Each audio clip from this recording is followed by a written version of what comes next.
അമ്പലപ്പുഴയിൽ തോറ്റാൽ വലിയ തിരിച്ചടി. കേഡ വോട്ടുകൾ ചോരരുത്, വീഴ്ച പാടില്ല.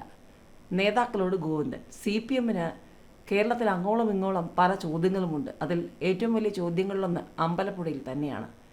ആലപ്പുഴ അമ്പലപ്പുഴയിൽ പ്രചാരണത്തിലും വോട്ട് സമാഹരണത്തിലും ഒരു വീഴ്ചയും ഉണ്ടാകരുതെന്ന CPM സംസ്ഥാന സെക്രട്ടറി MV ഗോവിന്ദൻ നേതാക്കളോട് നിർദ്ദേശിച്ചു.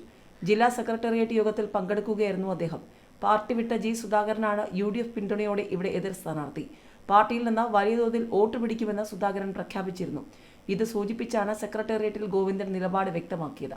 സിറ്റിംഗ് MLA H സലാമാണ് LDF സ്ഥാനാർത്ഥി. ഭരണം കിട്ടിയാലും അമ്പലപ്പുഴയിൽ തോറ്റാൽ വലിയ തിരിച്ചടിയാകുമെന്ന് ഗോവിന്ദൻ പറഞ്ഞു. അതിനാൽ അതിജാഗ്രത വേണം.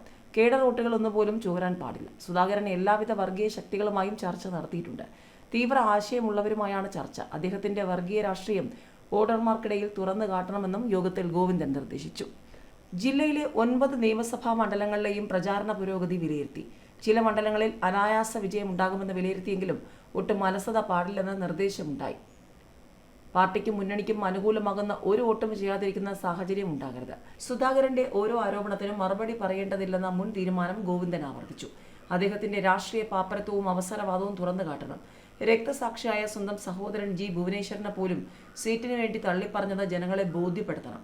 ഭുവനേശ്വരനെ കൊലപ്പെടുത്തിയവർക്കൊപ്പമാണ് ഇപ്പോൾ അദ്ദേഹത്തിന്റെ കൂട്ടെന്നും പ്രചാരണം നടത്തും. എല്ലാ മണ്ഡലങ്ങളിലും ജയിക്കുന്ന സാഹചര്യം ഉണ്ടാകണമെന്ന് അദ്ദേഹം പറഞ്ഞു. സുധാകരൻ ഇപ്പോൾ UDF-ലാണെന്നും അദ്ദേഹത്തിന്റെ പൂർവ്വകാല ചരിത്രവുമായി വർത്തമാനകാലത്തിന് ബന്ധമില്ലെന്നും ഗോവിന്ദൻ പിന്നീട് മാധ്യമങ്ങളോട് പറഞ്ഞു. കോൺഗ്രസിന്റെ തൊപ്പി അണിഞ്ഞിരിക്കുന്നത് കണ്ടു, BJP-യുടെ തൊപ്പിയും കൂടെ വച്ചോട്ടെ, അദ്ദേഹം പരിഹസിച്ചു. ജില്ലാ സെക്രട്ടേറിയറ്റ് യോഗം കൂടാതെ അമ്പലപ്പുഴ, ആലപ്പുഴ, കായംകുളം മണ്ഡലം കമ്മിറ്റികളുടെ യോഗത്തിലും ഗോവിന്ദൻ പങ്കെടുത്തു.